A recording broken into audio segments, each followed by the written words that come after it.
새 일을 시작하려면 내려놓아야 합니다.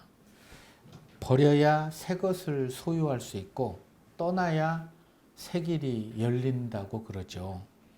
대부분의 사람들은 옳아서가 아니라 좋아서 사랑하고 틀려서가 아니라 싫어서 미워한다고 그래요. 옳아서가 아니라 좋아서 찬성하고 틀려서가 아니라 싫어서 반대를 하지요. 우리는 옳고 그름을 분별할 수 있는 지혜를 안고 살아갈 수 있어야 합니다. 옳아서 사랑하고 또 옳아서 찬성할 때 아름다운 일들이 시작되기 때문이지요. 내가 하는 일이 옳다면 그 일은 꼭 해야 됩니다. 그러나 내가 하는 일이 옳지 않다면 그 일을 겸허히 내려놓을 수 있어야 됩니다. 인생을 살아가면서 목표를 잃는 것보다 기준을 잃어버릴 때 큰 위기가 우리의 삶에 찾아오게 되지요. 인생의 방황은 목표를 잃어버렸기 때문이 아니라 기준을 잃어버렸기 때문입니다. 신앙생활 또한 마찬가지라고 생각을 해요. 목표보다 기준을 잃어버릴 때 위기를 맞이하게 됩니다. 아름다운 삶은 무엇을 얼마나 얻었고 이루었는 것이 아니라 얼마나 주고 무엇을 버렸느냐에 있습니다. 하나님께서는 하나님의 백성들을 부르시고 하나님의 말씀으로 준비시키셔서 준비된 백성을 통해서 하나님의 일을 이루어 가십니다. 그래서일까요? 사람들은 준비된 사람들을 존경하고 또 무서워하기도 합니다. 그런데 준비되지 않는 사람들은 무시를 합니다. 준비된 사람의 삶은 눈부시지만 준비되지 않는 사람의 삶의 여정을 보면 참 눈물겹기도 하지요. 이스라엘 백성들은 40여 년 동안 하나님의 말씀으로 광야에서 다듬어지고 준비가 되었습니다. 하나님의 신병훈련소에서 하나님의 말씀으로 자신의 의지와 상관없이 그렇게 준비되어져 왔습니다. 이들이 모든 훈련을 마쳤을 때 이들은 하나님의 사람으로서 정의 요원이 되었던 거죠. 그들에게 훈련을 시켰던 지도자 모세, 참 원망하고 불평하고 어떻게 훈련시켜야 될지 알지 못하는 그들을 온유함으로 사랑하고 위로하고 격려하면서 그들에게 하나님의 말씀으로 잘 가르쳤기 때문에 그들은 이제 가나안 땅 앞에까지 올 수가 있었어요. 그런 그들을 인도했던 모세가 하나님 품에 안기게 됐습니다. 모세가 죽었습니다라는 성경 말씀을 우리가 읽게 되면 그렇게 큰 감동이 오지 않지만 그들을 40여 년 동안 인도했던 이스라엘 백성들에게 모세가 죽었다는 것은 아마 자신의 어머니 아버지가 죽었던 그때의 아픔과 고통을 느꼈을 거예요. 모세의 죽음으로 인해서 이스라엘 백성들뿐만 아니라 여호수아도 참 많은 두려움에 쌓여 있었습니다. 그때 하나님께서 여호수아를 찾아와서 이런 말씀을 하셨습니다. 오늘 함께 은혜 나눌 말씀이죠. 여호수아 1장 1절에서 9절의 말씀입니다. 저랑 한 절씩 나눠 읽겠습니다.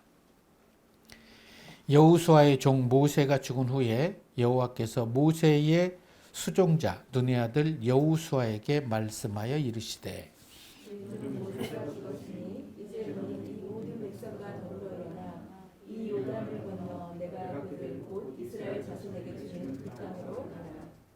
내가 모세에게 말한 바와 같이 너희 발바닥으로 밟는 모든 곳을 내가 너희에게 주었노니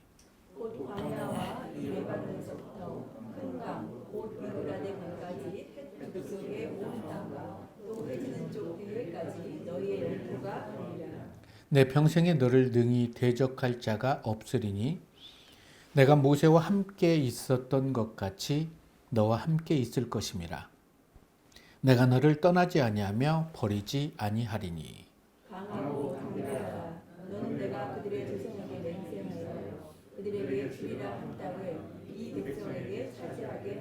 오직 강하고 극히 담대하여 나의 종 모세가 내게 명령한 그 율법을 다 지켜 행하고 우로나 좌로나 치우치지 말라. 그리하면 어디로 가든지 형통하리니. 이 율법책에 내에서 떠나지 말게 하며 지하로 그것을 묵상하여 그 안에 기록된 대로 다 지켜 행하라. 그리하면 내 길이 평탄하게 될 것이며 내가 형통하리라. 내가 내게 명령한 것이 아니냐. 강하고 담대하라. 두려워하지 말며 놀라지 말라. 내가 어디로 가든지 내 하나님 여호와가 너와 함께 하시느니라 하니라. 아멘. 오늘 본문 2절의 말씀을 보면 내 종 모세가 죽었으니 이제 너는 이 모든 백성과 더불어 일어나 이 요단을 건너 내가 그들 곧 이스라엘 자손에게 주는 그 땅으로 가라라고 하나님께서는 말씀하십니다. 하나님의 말씀에 순종했던 모세, 하나님의 지팡이를 손에 들고 하나님의 능력을 선포했던 모세가 죽었습니다. 모세의 죽음으로 이스라엘 백성들뿐만 아니라 여호수아까지 두려움에 떨고 있을 때 하나님께서는 여호수아에게 나타나서 위로와 격려의 말씀을 해 주십니다. 그리고 그 땅을 차지하라라고 말씀을 하시죠. 오늘 본문 5절, 6절의 말씀을 보면 내 평생에 능히 너를 대적할 자가 없을 것이다. 내가 모세와 함께 했던 것처럼 너와 함께 할 거야. 그러니까 강하고 담대해라. 그리고 내가 너에게 준 땅을 차지하라. 라는 말씀을 하세요. 이런 하나님의 말씀을 들은 여호수아는 하나님의 말씀으로 인해서 위로가 됐을까요? 자, 오늘 이 아침에 여러분들에게 하나님께서 이 말씀을 여러분들에게 주신다면 여러분들은 이 말씀 때문에 위로가 되고 격려가 되십니까? 떨며 두려워하고 있는 이스라엘 백성들에게 이 말씀은 커다란 위로와 격려가 되었습니다. 모세의 임무는 하나님의 지팡이를 들고 애굽에서 가나안 땅 앞에까지 이스라엘 백성들을 인도하시는 것이었어요. 40여 년간 참 준비되지 않는, 앞뒤를 분간하지 않는 그들을 인도하는 여정이 출애굽기부터 신명기까지 쭉 기록되어 있는데 참 모세는 그들을 향해서 울고 가슴 아파하면서 이곳까지 온 것입니다. 그리고 이제 자신의 소명을 다하고 그곳에서 하나님 품에 안기게 되었지요. 모세가 죽은 후에 다시 여호수아에게 하나님의 말씀이 임합니다. 여호수아의 임무는 하나님의 능력의 지팡이, 기적이나 이런 것들이 없이 오직 하나님의 말씀에 대한 능력 하나로 가나안을 정복하고 그 땅으로 이스라엘 백성들을 인도하는 것이 여호수아의 임무였습니다. 여호수아 또한 그 임무를 잘 수행하게 되죠. 애굽에서 종살이하고 있었던 이스라엘 백성들에게 있어서 최대의 사건이 있다면 모세를 통해서 노예에서 해방되고 하나님의 자녀가 되는 것이었어요. 그러면 이제 출애굽한 이스라엘 백성들에게는 출애굽이 하나님의 자녀가 되는 것이 그들의 삶의 목표는 될 수가 없습니다. 이제는 광야에서 하나님이 주신 말씀을 듣고 그 말씀으로 자신을 다듬고 믿음의 행진을 하는 게 그들의 삶의 목표인 것입니다. 출애굽기, 레위기, 민수기, 신명기를 통해서 그들은 하나님의 말씀으로 준비되어지죠. 그리고 이제 그 땅에 들어가서 하나님이 원하시는 삶을 살아내면서 하나님께 영광을 돌리는 삶, 그것을 기록한 책이 바로 여호수아서입니다. 예수님을 믿지 않고 살아가는 사람들에게 최고의 사건이 있다면 예수님을 영접하고 하나님의 자녀가 되는 것일 것입니다. 그런데 하나님의 자녀가 된 그들에게 있어서 삶의 목표는 예수 믿고 구원받은 그곳에 머무르는 게 아니라 하나님의 말씀을 붙잡고 그 말씀으로 준비되어져서 살아가는 삶이 그들의 목표이어야 하지요. 마치 이스라엘 백성들이 홍해를 가르고 40여 년 동안 광야에서 하나님의 말씀으로 준비되었듯이 구원받은 우리 모두도 하나님의 말씀으로 준비되어서 하나님이 가라가면 믿음의 발걸음을 내디딜 때 그들 앞에서 요단강이 갈라지고 여리고성이 무너졌던 것처럼 이 땅에 사는 우리 모두가 구원받은 하나님의 백성들, 하나님 말씀이 준비되면, 그래서 믿음의 발걸음을 내디디면 우리 앞에 막힌 모든 것들이 갈라지고 펼쳐지게 될 거라는 거죠. 40년 동안 모세가 이스라엘 백성들과 함께 하면서 함께 했던 교육의 핵심 한 구절을 찾으라고 한다면 오늘 본문 여호수아 1장 8절의 말씀이라고 생각합니다. 이 율법책을 내게서 떠나지 말게 하며 주야로 그것을 묵상하여 그 안에 기록된 모든 것들을 다 지켜 행하라. 여러분, 하나님의 말씀을 읽고 그대로 지켜서 행하는 게 어려운 것일까요? 쉬운 것일까요? 아무런 생각을 다 내려놓고 하나님 말씀을 쭉 읽어보면 말씀대로 살아가는 삶이 그렇게 어렵지 않습니다. 근데 많은 그리스도인들이 말씀대로 사는 걸 되게 어렵다라고 생각하고 있는 것 같아요. 사랑하라. 너희도 이렇게 행하라. 뭐 보면은 되게 기분 좋고 지킬 수 있는 것들이, 지킬 수 없는 걸 하나님이 기록한 것은 아니라는 거죠. 근데 성경은 말씀합니다. 그리하면 내 길이 평탄하게 되고 형통한다라고 말씀을 합니다. 하나님의 말씀이 나의 기준이 되어버리면 내 삶이 평탄하고 형통한 삶을 산다는 거죠. 그래서 이 명령을 지키면 내가 어느 곳에 있든지 어디로 가든지 하나님이 함께 하신다는 거예요.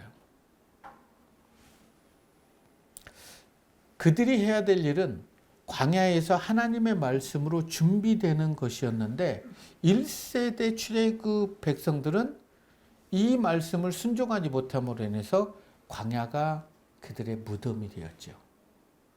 그 조상들이 하나님의 말씀에 순종하지 않고 죽어간 조상들을 바라보면서 2세대 출애굽 백성들은 하나님의 말씀대로 순종하는 삶을 살아낼 때 살아갈 수 있구나 라는 걸 깨닫게 되죠. 그리고 그들은 광야에서 하나님의 말씀으로 준비되어집니다.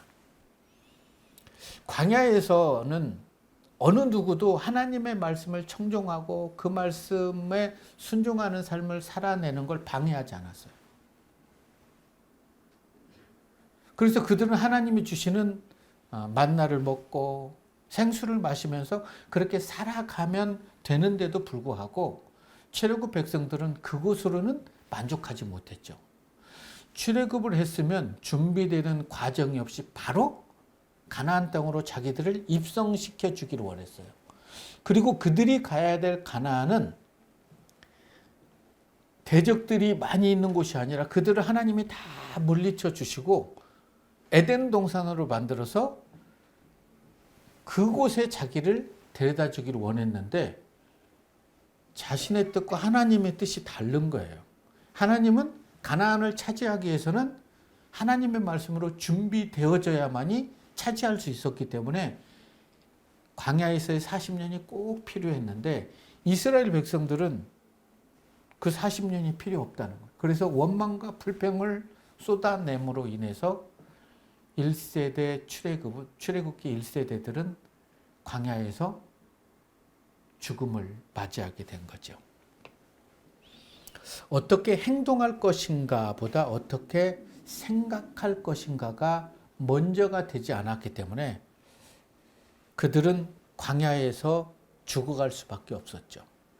하나님의 모든 말씀 안에 행복이 담겨 있기 때문에 모세는 그것을 알았기 때문에 여호수아에게 후대들에게 권력이나 능력이나 물질을 남겨준 게 아니라 하나님의 입에서 나오는 모든 말씀대로 살아라고 그 말씀을 그들에게 유산으로 물려주었던 것이지요. 그렇기 때문에 우리의 삶에 하나님의 말씀이 기준이 될 때 성경에 기록된 모든 은혜와 축복이 우리의 삶에 부어진다는 것을 믿으시기 바랍니다. 하나님의 말씀이 나의 기준이 되는 것.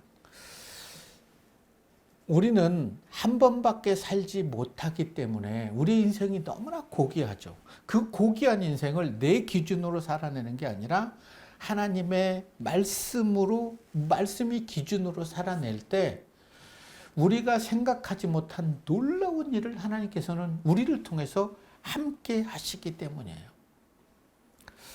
하나님의 백성으로서 하나님의 말씀으로 준비되어 살아간다면 나 자신뿐만이 아니라 나를 포함한 많은 사람들에게 기쁨과 행복과 은혜를 흘려보낼 수 있습니다. 그러나 하나님의 백성임에도 불구하고 많은 사람들은 말씀으로 준비되어지기를 원하지 않는 것 같아요. 준비되는 삶이 참 아름다운 삶이지 않습니까? 주님 앞에서 준비된 삶으로 살아갈 수 있기를 저는 소망해 봅니다. 그래서 우리 모든 함께하는 성도님들 한 사람 한 사람이 하나님의 말씀에 준비되어져서 성경에 기록된 모든 축복과 은혜를 소유하며 살아갈 수 있기를 주님의 이름으로 축원합니다. 모세의 죽음으로 인해서 두려워 떨고 있는 여호수아를 비롯한 많은 이스라엘 백성들, 그들의 아픔을 우리가 어떻게 다 이해할 수 있겠습니까? 그런데 오늘 본문의 말씀을 펼쳐보면 광야에서 하나님의 말씀으로 준비된 이스라엘 백성들이 여호수아를 위로합니다. 그리고 여호수아를 격려하는 모습을 볼 수 있어요. 역사상 가장 많이 하나님의 은혜와 기적을 체험했던 출애굽 1세대 백성들이 가장 하나님께 감사하고 찬양을 돌렸어야 했음에도 불구하고 그들은 가장 많은 원망과 불평을 쏟아냈습니다. 왜 그랬을까? 그들은 구원받은 그 자리만 생각하고 구원에 안주했기 때문이라고 저는 생각을 합니다. 계속해서 그들은 은혜에 안주하려고 그랬어요. 그 은혜가 자신들이 기대했던 기대에 미치지 않으면 바로 원망과 불평을 쏟아내버렸기 때문에, 그렇기 때문에 그들은 광야에서 죽어갈 수밖에 없었는데, 참 다행인 것은 그 부모의 죽어가는 불신앙을 바라보면서 우리는 그렇게 살면 안 되겠다. 모세의 말씀을 듣고 모세를 통해서 전해드는 하나님의 생명의 말씀을 듣고 이들의 삶은 달랐던 거예요. 그래서 광야에서 죽어간 그 부모들의 삶이 헛되지 않았던 거죠. 너무나 감사하지 않습니까? 그러나 이 시대는 출애굽 1세대 백성들처럼 교회라는 광야에서 말씀으로 성장하기보다는 안주하려는 사람들이 쉽지 않게 있음을 우리는 목격할 수 있죠. 그게 목회자이든 성도이든. 그래서 많은 사람들이 교회 안에서 원망과 불평을 쏟아내기도 합니다. 그렇다면 그들의 신앙생활의 목표는 뭘까? 은혜 받고 섬김 받고 인정받고 군림하기 위함이라면 그들의 신앙의 목표는 예수를 닮는 삶이 아니라 자신의 욕망을 키우는 도구로 전락하게 된다는 것이지요. 여러분은 어떻습니까? 계속해서 하나님의 말씀으로 여러분의 삶을 다듬고 성장해 가고 계십니까? 하나님의 말씀으로 준비된 이스라엘 백성들, 그리고 여호수아에게 하나님께서는 이렇게 말씀합니다. 이제는 강하고 담대하라는 거예요. 말씀으로 준비되어져 있기 때문에 너는 내가 그들의 조상에게 맹세해서 주라고 한 그 땅을 이 백성들에게 차지하게 하라고 하나님께서는 말씀합니다. 만일 하나님께서 가나안 땅을 아름다운 낙원으로 준비해 놓으셨다면 강하고 담대할 일이 없죠. 그냥 가서 입성하기만 하면 됩니다. 하나님께서 그들에게 주신 땅은 몸부림을 치면서 피와 땀을 흘리며 수고해서 얻어내야 될 땅이라는 거죠. 이 세상도 마찬가지입니다. 그리스도인들이 하나님의 말씀을 붙잡고 세상에서 담대히 나아가야 된다는 거죠. 인간적으로 볼 때는 가나안 땅은 정복하기 불가능한 땅이에요. 애굽에서 노예였던 자들이 광야 40년 동안 전쟁 연습을 했던 것도 아니에요. 이들이 가나안을 점령한다? 이건 말이 안 되는 일들이었죠. 맨손으로 바위를 치는 거나 똑같은 상황이었습니다. 세상 사람들은 다 그렇게 생각을 했어요. 그러나 믿음은 이것을 가능케 했습니다. 이들은 광야에서 전쟁 연습을 하는 게 아니라 하나님의 말씀을 배우고 하나님께 예배를 드리면서 하나님이 하나님 되심을 느끼고 경험했어요. 아무것도 없는 광야에서 하나님께서 만나를 내려주시는 하나님, 반석을 깨서 생수를 주시는 하나님, 구름기둥으로 불기둥으로 자기들을 인도해 주신 하나님이라면, 하나님이 자신들에게 말씀하신 것이라면 하나님이 이루실 것을 믿었던 사람들, 출애굽 2세대들. 여러분들에게도 그런 믿음이 있지 않습니까? 여호수아는 40여 년 전에 가나안을 정탐했던 사람입니다. 그들과 함께 정탐했던 10명의 사람들은 가나안을 보고 와서 이렇게 얘기했습니다. 그곳은 가면 안 됩니다. 우리는 그들에게 밥입니다. 그들이 보기에 우리는 메뚜기에 불과합니다. 이런 철옹성 같은 가나안 땅이었습니다. 이런 현실 앞에서 여호수아는 믿음의 눈으로 두려움을 이겨내야 했기 때문에 하나님께서는 여호수아에게 얘기합니다. 오직 강하고 담대하라. 왜냐하면 내가 너와 함께 할 거야. 내가 너보다 한 발 앞서 나아갈 거야. 내가 너를 떠나지 않을 거야. 어디로 가든지 형통케 할 거야. 라는 이런 말씀을 주시죠. 하나님의 백성에게 있어서 가장 무서운 것이 있다면 무엇일까요? 그것은 나는 할 수 없습니다라는 소극적인 생각입니다. 여러분, 제가 저희 함께하는 교회에 소망이 없습니다. 저 이제 목회 그만둬야 될 것 같습니다. 그럼 어떻게 될까요? 가장이 나 이제 더 이상 아무것도 해줄 게 없다 라고 하면 어떻게 될까요? 내가 자포자기해버리면 나는 하나님의 도구로 사용될 수가 없다는 거예요. 내가 아무것도 할 수 없다고 생각하는 사람은 하나님 앞에서 죽은 도구가 되어버립니다. 혹시라도 한 분이라도 그런 생각을 하고 계시고 낭망하고 계신 분이 있다면 오늘 말씀을 통해서 일어서십시오. 그리고 강하고 담대하십시오. 하나님이 여러분들과 함께 하실 거예요. 어느 곳에 가든 형통케 할 거예요. 그렇기 때문에 우리는 사방에 우겨싸움을 당한다 할지라도 겁먹고 좌절하고 낭망할 게 아니라 하나님의 이름을 부르어야 됩니다. 사도 바울은 이런 고백을 하죠. 내가 내게 능력 주시는 자 안에서 모든 것을 할 수 있습니다. 하나님, 저는 할 수 없지만 하나님이 저를 사용하시고 저에게 능력을 주시면 모든 것을 할 수 있습니다. 라는 이런 고백. 믿음으로 발걸음을 그들은 내디뎠는데요. 요단강이 갈라지는 거예요. 얼마나 놀랬겠어요.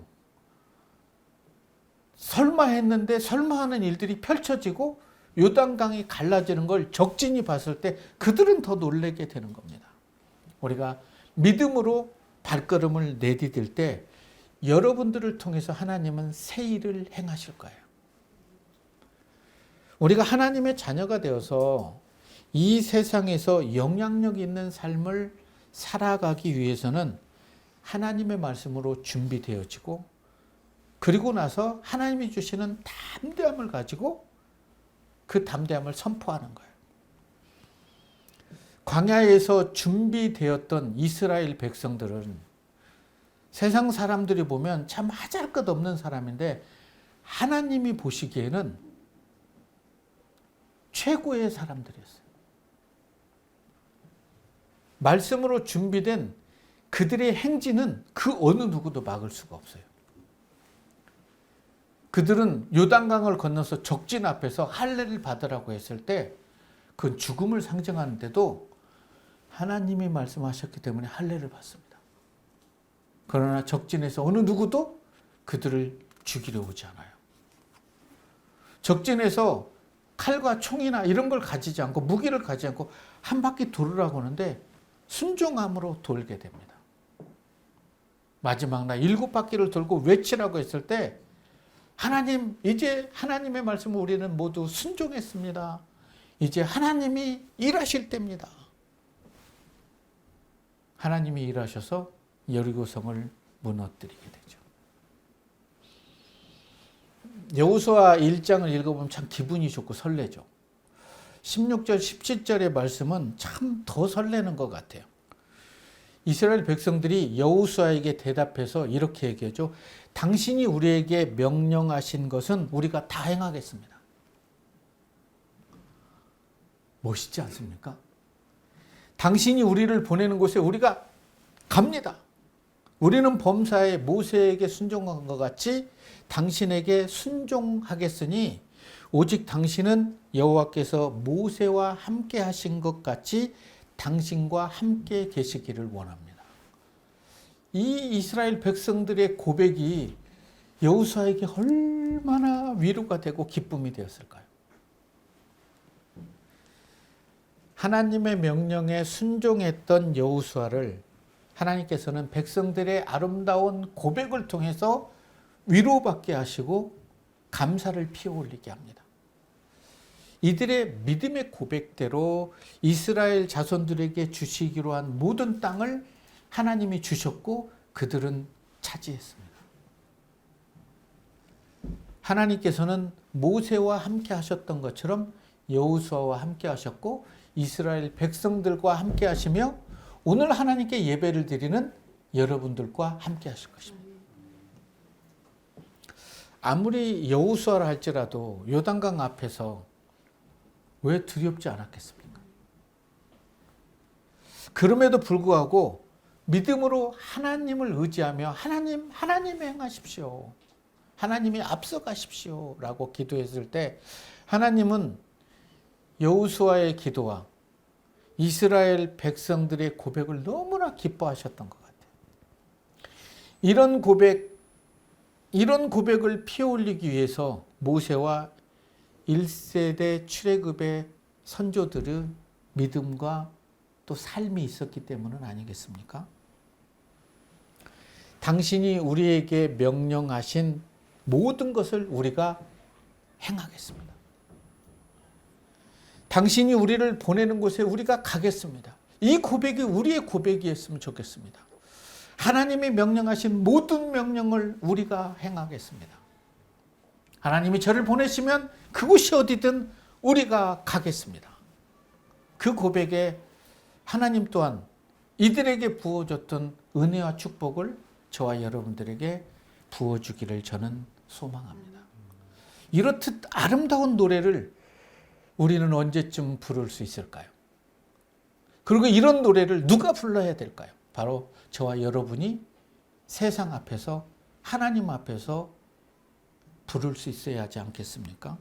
이러한 일들이 우리가 섬기는 교회에서 여러분의 입술을 통해 피어 올릴 수 있기를 저는 소망합니다. 그러나 이러한 고백은 하루아침에 일어나지 않죠. 수많은 나라를 하나님의 말씀으로 다듬어진 후에 하나님의 놀라운 은혜를 체험한 후에 이스라엘 백성들의 입술에서 이런 아름다운 고백이 흘러나왔던 것입니다. 새 일을 시작하려면 하나님께서 기뻐하지 않은 것을 겸허히 내려놓을 수 있어야 합니다. 버려야 새 것을 소유할 수 있고 떠나야 새 길을 열어갈 수 있기 때문입니다. 다짓게 행할 수 있는 삶이 하나님이 원하시는 삶입니다. 하나님의 말씀을 지켜서 행한다는 거 생각을 바꾸면 그 너무나 아름답고 감사한 일이고 기쁜 일이지 어려운 일이 아니라는 것을 알게 될 것입니다. 다시 한번 한 주간 하나님의 말씀을 이렇게 쭉 묵상해 가면서 이 말씀은 은혜의 말씀이고 지키는 게 복이고 축복이구나. 그래서 하나님의 말씀이 여러분의 기준이 되어서 여러분의 시선을 하나님께 돌릴 수 있는 그런 저와 여러분이 되시기를 주님의 이름으로 축원합니다.